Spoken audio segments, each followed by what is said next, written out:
hay una cuestión donde le habla uno al otro y le dice, por favor repórteme los 50 millones o los 70, y de institución en institución, eso se oye en la... Entonces de institución en institución o de persona en persona va bajando la cuota.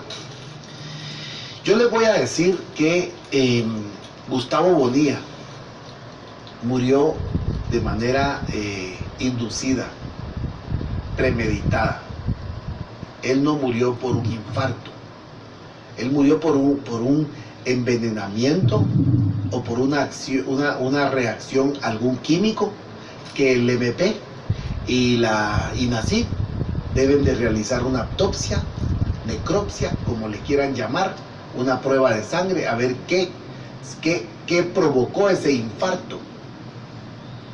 Si ustedes quieren, murió de un infarto, pero ¿qué le provocó el infarto? Porque es muy curioso que Francisco Sandoval entrega 120 millones o 22 y muere al día siguiente el cómplice de Tel Maldana. ¿Y quién es Francisco Sandoval? Es Tel Maldana.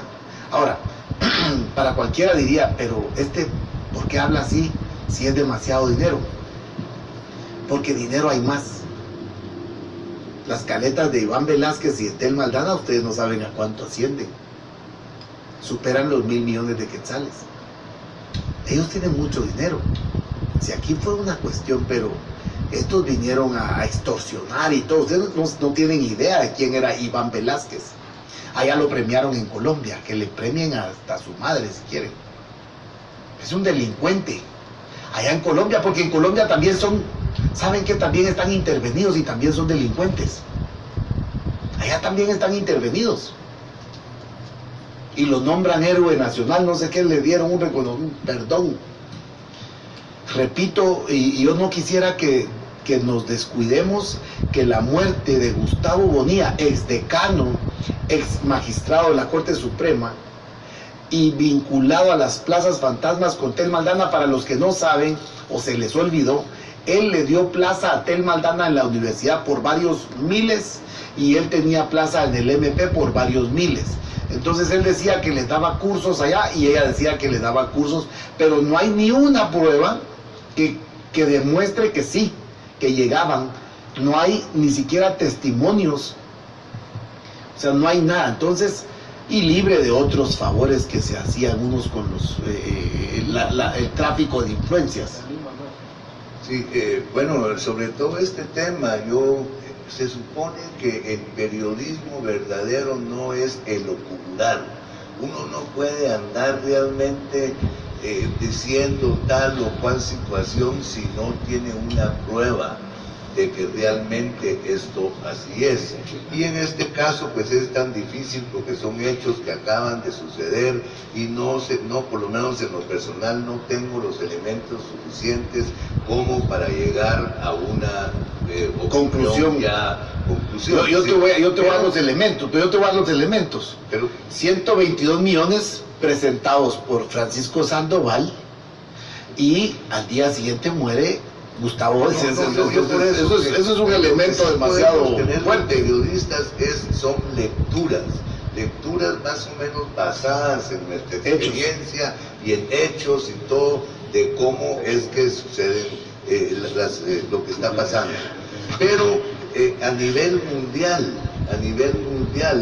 yo siento que la CICIG, Tel Maldana, Hillary Clinton, todos son como del mismo bando, son el mismo grupo, y he notado una desesperación inmensa, digamos, en aquellos que nos metieron el terror por el COVID, etcétera, y que gracias al Señor bendito no se ha materializado aquellas funestas de millones de muertos, etcétera. Entonces dentro de este grupo existe una desesperación inmensa por continuar teniéndonos encerrados, teniéndonos apabullados, acobardados, y lo mismo sucede aquí en nuestro medio.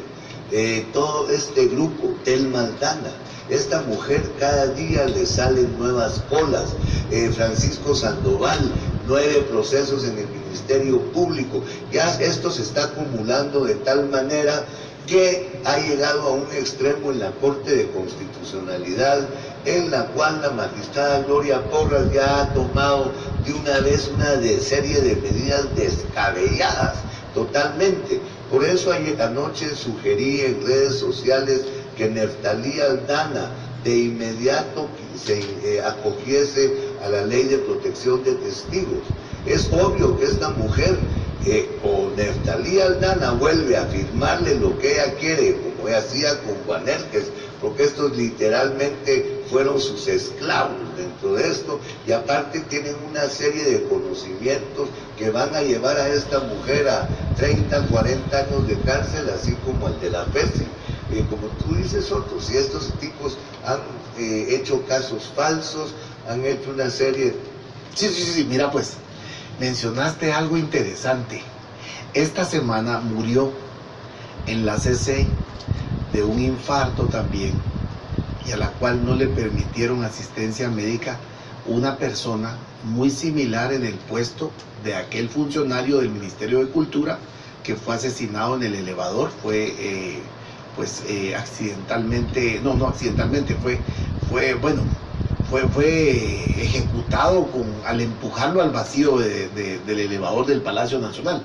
Pero esta semana muere la jefa de cómputo o digitalización de documentos en la Corte de Constitucionalidad. También muere de un infarto. Hoy muere, miren, es mucha casualidad, y siempre es el mismo sector. Hoy muere de un infarto Gustavo Bonilla. No cabe la menor duda que ya tienen el químico, como que se ha hecho más, es un químico seguramente que provoca infartos. Es algo que provoca infartos. Fíjate, Otto, que hemos hablado... Tenemos el nombre por ahí. Hemos hablado de esta diligencia del Ministerio Público de 122 millones de quetzales, 300.000 que fueron encontrados. Pero, ¿por qué realmente el Ministerio Público, la Fiscalía Antisecuestro, no investiga la muerte de una de las hermanas Salazar, que las dos fueron secuestradas y que no aparece en ningún lado la que supuestamente aún está viva? Y cómo el día miércoles de esta semana que estamos terminando, en 4 horas se dieron 4 secuestros y no hemos visto ninguna captura. ¿Por qué el Ministerio Público no trabaja al igual como lo hizo en esta diligencia donde se encontraron más de 122 millones de quetzales? ¿Será que solo la FESI trabaja y las demás fiscalías no? Me hago esa pregunta porque la población debe conocer qué está haciendo el Ministerio Público, qué hace la Policía Nacional Civil. Y me llamó la atención, créanme, yo miro todos los canales de televisión para enterarme también lo que otros dicen y no lo que realmente debe decirse. Un periodista de la televisión abierta señaló que a la madre de las hermanas Salazar que fueron secuestradas y que una ya apareció muerta y con violencia en todo su cuerpo, las autoridades de la PGN, del Ministerio Público y de la Policía Nacional Civil le preguntan a la madre si sabe algo de estas hermanas. Ilógico, ridículo, pero el periodista lo dijo. Entonces, y hay una fuente. Entonces, ¿por qué el Ministerio Público en los casos de secuestro, que las autoridades han señalado que han disminuido, pero hemos visto que no, la realidad es otra? Tocamos ya un caso total, en los casos de Zacapa también, donde han fallecido 2 mujeres y otras, donde después del secuestro, porque recordemos, en el delito de secuestro, inclusive cuando hay muerte de la víctima, la pena máxima, que es una pena extraordinaria, es la muerte, la pena de muerte. Pero aquí no se aplica, porque se recibe dinero del extranjero, de la Comunidad Europea para los organismos de justicia y nadie pide la pena de muerte, ni juez se atreve porque va para afuera, igual que los fiscales. Sin embargo, el artículo 18 de la Constitución Política señala la vigencia de la pena de muerte hasta que las 2/3 partes del Congreso de la República la deroguen. Pero hasta el momento, todos aquellos delitos como el secuestro, la violación, el asesinato, la violación calificada y el genocidio, pues debe aplicarse, pero ¿por qué el Ministerio Público no investiga realmente el trabajo de todos estos secuestros, especialmente de las hermanas Salazar? También vamos a señalar, por ejemplo, la captura de una banda de extorsionistas que fue aprehendida esta semana por la Policía Nacional Civil. Qué bueno.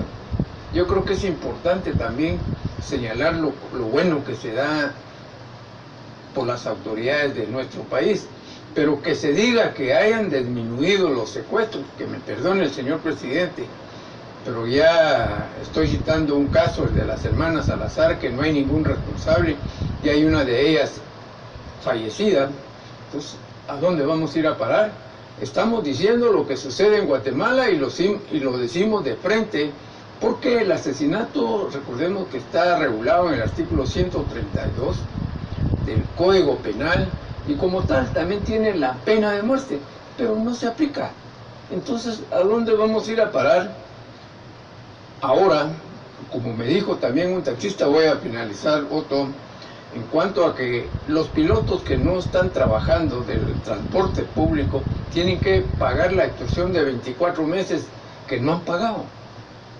Y si no, los van a asesinar. Entonces, ¿a dónde vamos a ir a parar con esta clase de información? El taxista que a veces me traslada me lo dijo. Yo por eso ya no trabajo en el transporte público, pero tengo amigos y me lo han dicho. ¿Cierto o verdad? Usted en casa haga la reflexión de lo que sucede en nuestro país. Claro, vamos a sacar ahí, si nos hacen llegar información de lo que es las actividades de Gustavo Bonilla allá en la Universidad de San Carlos, y bueno, mucha información interesante, porque también la universidad, recuerden ustedes que ha sido cooptada, ¿verdad? Vamos a empezar con las otras para darle bastante apreciación a los guatemaltecos, porque fíjense ustedes que ahí aparece, digamos, las fotografías de Telma Aldana, y desde las primeras dice Aldana cobraba también en USAC, y ahí están las facturas, para que lo vean, que no es, porque la gente olvida. Y nunca dio clases. Y los que no saben, que sepan, porque también hay un montón de ignorancia en la gente, y sobre todo hay una clase guanabí, ¿verdad? Entonces dice Aldana cobraba también en USAC. Estos son recortes de periódicos, ahí están las facturas, ¿verdad? Una de nunca dio clase. 40,000 quetzales, 50,000, 25,000, 60, esos son las facturas, ahí están. Vamos a pasar las diferentes páginas, ¿verdad? Ahí pueden ver ustedes, Telma Aldana, y el decano era Gustavo Bonilla. Ahí está, descanse en paz, dice Gustavo Bonilla, dice, pues la verdad, cómplice de Telma Aldana, ¿verdad? Y aparte, pues en la Universidad de San Carlos también lamentan el fallecimiento del decano, socio de Telma Aldana, ¿verdad? Prácticamente, pues eso dice mucho. Es señalado en el caso de, ahí vemos también, ahí entra Sergio Vinicio Morataya, que también era como una parte muy importante dentro del equipo de esta gente. Dice, Nueva Plaza Fantasma, dicen esto, Sergio Vinicio Morataya García, asesor de medios del MP Guatemala, administración de Telma Aldana, se hizo millonario a costillas del pueblo, dice esta nota. Cómo podía trabajar 8 horas en USAC y 8 horas en el MP Guatemala, y también era parte de la estructura de Telma Aldana, Sergio Vinicio Morataya prácticamente.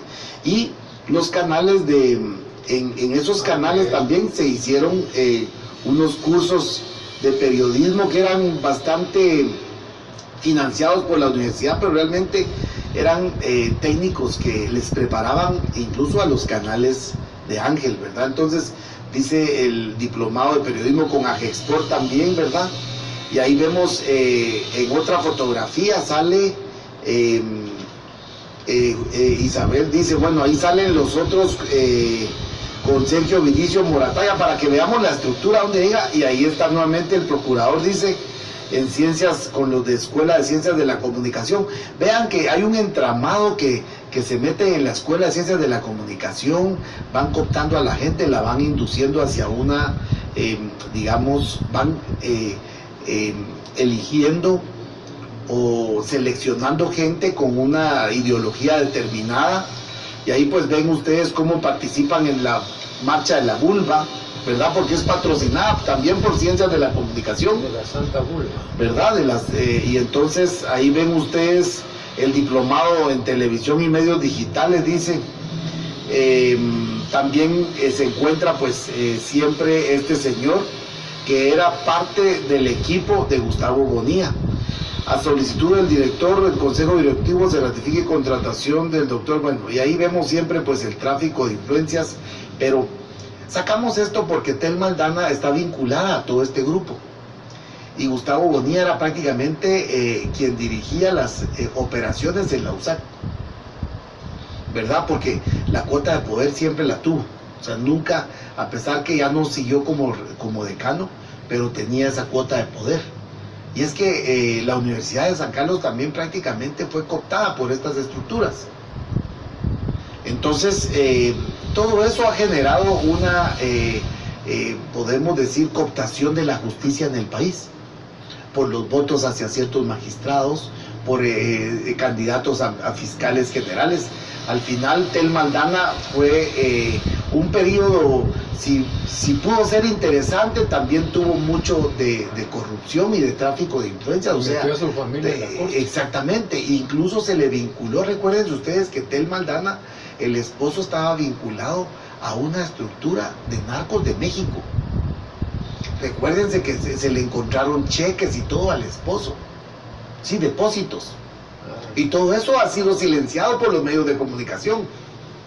Además que desde Oriente tenía también sus operaciones ella. O sea, miren, esto no es nada sencillo. ¿Por qué está en Estados Unidos? No sé. ¿Por qué la protegen? Tampoco sé. Pero que es una delincuente, es una delincuente que por supuesto se ganó se ganó pues la admiración de mucha gente por ciertas cosas que hicieron mediáticas, pero que les trajeron también ganancias. O sea, no fue precisamente o por Guatemala o por la justicia, sino había mucho de por medio. Así es de que ahí ven ustedes pues cómo el entramado se llega hasta Ciencias de la Comunicación de Gustavo Bonilla, que hoy prácticamente es eliminado, y con esto le limpian una pieza más o un delito más a Telma Aldana. Se le está eliminando un delito a Telma Aldana. Entregan los 120 millones para salvar la imagen de Francisco Sandoval. ¿Quiénes? Iván Velázquez y Telma Aldana. Bueno, significa por lo menos que están preocupados otros y que creen que necesitan apoyo.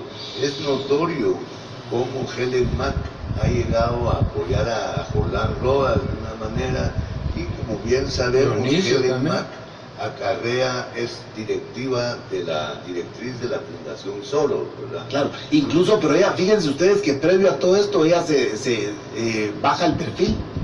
O sea, aunque diga que la hija tenía cáncer, pura babosada, eso no sabemos, pero hasta bajan el perfil porque saben de estas operaciones. Sí, pero precisamente al final, pues por eso yo digo que hay esperanza detrás de todo. Es cierto. Porque vemos que estas personas andan aterrorizados, ¿verdad? Y es por algo. Fíjate que en el norte de los Estados Unidos, en todos los diarios, que es contrario a lo que platicábamos anteayer, ¿verdad, Otto? Aducen que el señor Biden va arrolladoramente en las encuestas, etc. Pero, y aquí en Guatemala también. Démonos cuenta de un detalle, que tanto Facebook como Twitter han llegado al extremo máximo de censurar al propio presidente de los Estados Unidos. Ellos censuraron esta semana varios tweets que el presidente Trump generó, y Obviamente esto también generó que a ellos los citaran de inmediato. También censuraron toda la información de los delitos cometidos por el hijo de Hunter Biden. Y lo que censuraron. Así es. Sí. También claro, el apoyo hacia esta ala y que están dispuestos a cualquier cosa o otra. Claro. Entonces eso al final en el fondo nos debe dar esperanza. Así es. Fíjense, así sí. Van estos ya, y como te digo, están actuando tan descabelladamente que obviamente lo que están haciendo es hundiéndose más. Claro. Estos no van a poder. Imagínate cómo puede justificar Telma, quiero decir, Gloria Porras, el hecho de querer hacer comparecer a una persona moribunda, con todo el respeto, claro. En el caso de Neftalí Aldana, quiere que a la fuerza. Esto ya raya en la... Sí, pero realmente la población tiene mucho que ver por haber permitido un fraude electoral. Alejandro Yamatei llegó con fraude electoral, el gobierno pasado también fue lo mismo, y al final pues la población no quiere enfrentarse a la enfermedad que nos está exterminando, nos está eliminando y afectando. Hugo, en Estados Unidos la censura esta semana fue muy evidente, y la acaba de mencionar Jorge en los tweets de Donald Trump, pero fíjate, Hugo, que aparte salió la información de una computadora. Esto ya ni siquiera es de los correos de Hillary Clinton, que también los medios se han negado a promover y a divulgar como lo valiosos que son por todo el contenido criminal que tienen. Resulta que la computadora del hijo de Joe Biden la llevó a un taller, porque se le había inundado, se le mojó, y la lleva a un taller y nunca la recoge, no le paga al del taller, pero el del taller logra agarrar el disco duro y agarra toda la información, videos, fotos y todo, y ahí aparecen conversaciones con los chinos, con funcionarios chinos, empresarios chinos, ahí aparecen cantidades, o sea, de negocios, acuerdos, y entonces compartía con el papá, ¿verdad?, que la mitad, que no sé qué, y resulta que ahora pues es parte de los tweets de Donald Trump, que toda esta información ya está en el Senado, pues está siendo cotejada, revisada, para darle la validez. Pero es increíble, tiene todos los videos, tiene tantas cosas, la voz del hijo, etcétera, pero tienen que darle probidad o validez a estas pruebas, y se está trayendo al suelo la campaña de su papá, en este caso Joe Biden, por el caso de los ucranianos, el caso, por ejemplo, repetimos, Baxter X Pisa, de cómo se vino a montar este caso por órdenes del mismo Joe Biden. La gente que tú decís, y son demócratas, son Telma Aldana, son todos los demócratas, incluso de Guatemala, y periodistas demócratas que se han pronunciado como tales, o admiradores, o bajo esa ideología, están también en sintonía pues con Telma, con el crimen organizado, con el narcotráfico, están en sintonía con todos esos sectores. Así es de que Estados Unidos tampoco escapa de la censura. Acá pues ustedes pueden ver, lo primero que hace Alejandro Yamatei es censurar a Vea Canal a través de Claro y Tigo. Es una muestra de lo criminal, de lo prepotentes y el miedo que tienen. Así es. Otto, esto en cuanto al hijo del señor Biden, pues esto yo creo que es normal.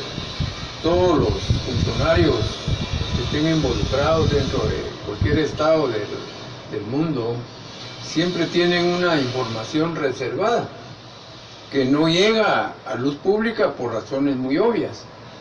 Y al señalar lo de la computadora, pues es claro de que hay involucramiento de este candidato a presidente. Pero para ser más objetivo, también el señor Donald Trump, hay que ser objetivo, cómo está ofreciendo a los latinos, por así decirlo, que se prolongue el programa DACA. Es también ridículo. Es decir, ambos ambos candidatos están manipulando a la población gringa, a los electores. Pero es normal, yo lo miro normal que esto suceda, que sirve en contra o a favor de los candidatos. Y por ello es importante hablarlo. Y la censura que señala Otto Rothman, pues es claro de cómo estamos nosotros difundiendo la información que otros medios callan porque están condicionados. Y la pregunta del millón es ¿por qué en Guatemala hubo fraude? Como dice Otto Rothman, y no sale a luz las informaciones del director y subdirector de informática del Tribunal Supremo Electoral. ¿Por qué? ¿Por qué se aumentó la votación de la elección que se dio el año pasado cuando sabemos que ¿cómo se llama? La señora de la UNE iba ganando? Pero aparte de esto que estamos ya exponiendo, yo me pregunto sinceramente la información que salió esta semana, donde se informa a la población por funcionarios que tienen a su cargo, por así decirlo, la desaparición de niños. 12 niños diariamente desaparecen y más de 3.600 niños y niñas están realmente registrados. En Guatemala existen 2 leyes fundamentales que son bienvenidas, la Alba Kenneth y la otra ley Isabel Claudina. Pero ¿por qué no son objetivas en cuanto al aparecimiento de las niñas y niños y mujeres adultas desaparecidas? ¿Por qué los funcionarios públicos no trabajan en forma tesonera para que realmente no se dé más estos casos, dejando a familias desamparadas, tragedias? Porque es importante también decirlo. Estamos en contra del daño que ocasiona estas desapariciones, que muy bien, en la mayoría de casos son forzadas. Y por ello también hay que decirlo. Las autoridades deben trabajar para que no se enluten más familias guatemaltecas. Así que la famosa ley Alba Kenneth para menores y Isabel Claudina para las mayores deben aplicarse en forma objetiva y la policía trabajar en forma inmediata, porque así lo indican las leyes de Guatemala, pero no se aplican. Se disminuyen los secuestros, dice el señor presidente. ¿En dónde? ¿Cómo? ¿Y por qué? Usted en casa pregúntese, reflexione, y realmente nos gustaría conocer su opinión en forma así honesta, porque hoy, por ejemplo, estamos hablando de una serie de acciones que se dieron con los 122.300.000 y fracción de quetzales. Pues no sabemos quién tenía el dinero y posiblemente no se vaya a saber, porque antes se decía quién tiene el dinero y ahora quién lo tenía. Usted en casa reflexione. Así lo manifiesto. Gracias, gracias.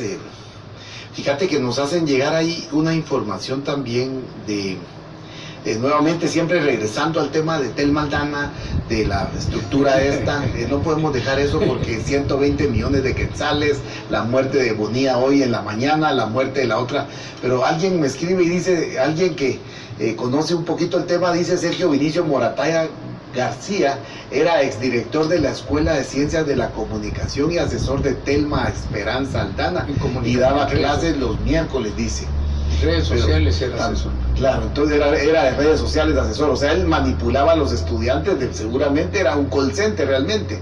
Este Sergio Vinicio Morataya, dice García, le desestimaron 56 denuncias, 2 estudiantes asesinados, Edgar Hernández y, ya no leo más, y 2 estudiantes asesinados, Edgar Hernández, y 3 secuestros, licenciada Carla Álvarez, Silvia Escobar y una secretaria. Dice también, bueno, Murphy Olimpo Pais Resino sabe todo. Es el rector. Así es de que Larisa Melgar es la otra estudiante secuestrada, y Murphy Olimpo Pais conoce todos estos temas. Pero vean, era la estructura de Tel Maldana, que incluso le desestiman los casos precisamente porque a cambio de era parte de. Y este tipo de secuestros, lesa humanidad, de tortura, etcétera, porque parece que hubo muchas cosas más que el secuestro, hubo violaciones y cosas así. Entonces, y hoy muere Gustavo Bonilla, parte de esa estructura, pero previo a la muerte tiran 120 millones, pero previo a tirar los 120 millones, muere otra funcionaria. Por favor, necesitamos la noticia para que la gente vea. Esta señora Ana Carranza era la licenciada o ingeniera en digitalización de la Corte de Constitucionalidad. Era una persona que tenía información sensible, delicada, muy privilegiada, no era cualquier persona, era la jefa de.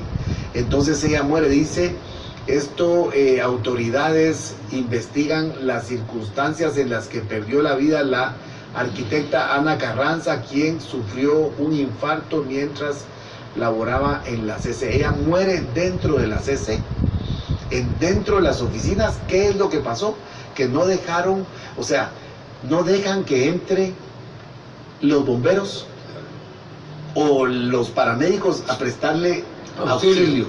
Ustedes saben que un infarto, pues la gente, ustedes han visto mucho de eso. Sobre todo que no se miraba muy viejita, no creo que era tan viejita. Entonces, la gente puede revivir pues con el soporte o esos ORP, algo así se llama este tipo de masaje y todo. Llega un paramédico o alguien, un enfermero, una persona con un poco de conocimiento y revive a la persona. Eso porque por el sitio donde ella laboraba, fíjate, ella mandaba a pedir comida ahí con nosotros en muchas ocasiones. O sea, ¿le conociste? Sí, claro, Marcela, nuestra empleada, la conocía como la señorita Ana, ¿verdad? Que entonces ya decía aquí era Ana. Pero yo pienso que son temas de tanta profundidad e importancia. Aquí Hugo Rolando platicó sobre los secuestros. Pero también cabría una ¿cómo se dice? Una autopsia, o cuando ya una exhumación sería en este caso ya. Para verificar los detalles. Pero yo siento que aquí en Beacanal hemos tenido la suerte de contar con la presencia semanal de Gustavo Soberanis de Quinto Poder, quien elaboró una investigación sobre el secuestro de los niños, que es una investigación brillante y que no deja duda sobre los cientos de secuestros que han ocurrido. Recordate, Otto, que él los pone ahí con foto, entonces resulta ridículo que el gobierno venga y salga posteriormente a negar lo innegable. Aquí Hugo Rolando nos está mencionando un caso que obviamente conoces de primera mano, como es el de la señorita Salazar, que es espeluznante, y no sé con qué justificación ya una apareció muerta, ¿verdad? No sé si Hugo o te parece otro escuchar un poco más. Yo desconozco este caso de las hermanitas Salazar. Claro, pues Jorge, yo creo que es importante hablar sobre el secuestro. Primero, podemos señalar que la noticia circuló en todos los medios de comunicación. Un secuestro es un delito de impacto que regula el artículo 201 del Código Penal, y cuando se produce la muerte hay pena de muerte. Esa es la pena extraordinaria. Pero lo que a mí me preocupa, Jorge y Otto, es que las autoridades de Guatemala, en este caso Ministerio Público, Procuraduría General de la Nación, Policía Nacional Civil, llamen a la madre de estas dos hermanas y preguntarles si saben algo de la desaparición o han tenido contacto con ellas, cuando son las autoridades quienes deben investigar. Y por eso señalé estas dos famosas leyes que hay sobre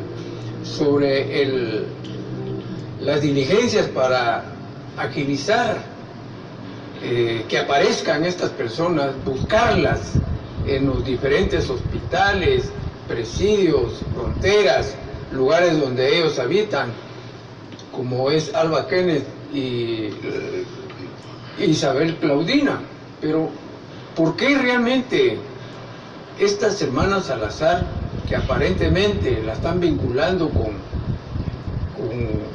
grupos de mareras, lo cual es ridículo? No sé, pero los hechos, ¿cómo fueron? Pues andaban juntas, supuestamente salieron a hacer mandados aquí en la capital, en el interior del país. Entonces salieron y ya no llegaron. Después las buscaron donde realmente podían estar, y la propia familia. Pero lo vergonzoso, y lo repito realmente, es que las autoridades no agilicen esta clase de diligencias para que aparezcan. Porque el hecho de que estas dos personas, por decir algo, hayan ido a una fiesta o hayan salido con alguien, pues las autoridades deben investigarlo inmediatamente. La misma ley Isabel Claudina hace relación, aquí tuve yo a una de las expertas de la Policía Nacional Civil que me tocó entrevistarla cuando venían todos los sábados, y me decía ella que esta ley la aplican ellos inmediatamente, pero no se mira. Entonces, si se dio el secuestro, pero no hubo rescate porque no se pidió, pero sí hubo plagio, que son dos cosas distintas, plagio y secuestro. En uno se da como parte del secuestro, pues hubo un requerimiento de dinero, y en el otro no. Entonces, ¿qué hacer para que entiendan las autoridades que deben trabajar, porque son a ellos que el pueblo les paga a través de los impuestos, y que hagan bien su trabajo? Esto es, Jorge, de profundizar en cuanto a dónde se fueron, no podría yo señalarlo, con quiénes se fueron tampoco. El hecho es que desaparecieron, y una apareció muerta, la otra sigue desaparecida, y las autoridades no se preocupan de nada. Gracias. Bien, muchas gracias. Eso es lo lamentable. Bueno, pues yo diría que ¿quién tenía el dinero? ¿Verdad?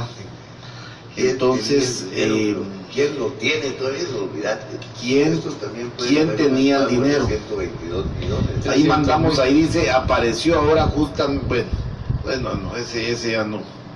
Creo que no.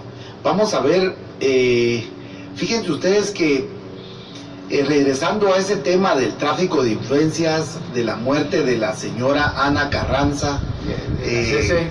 de la CC,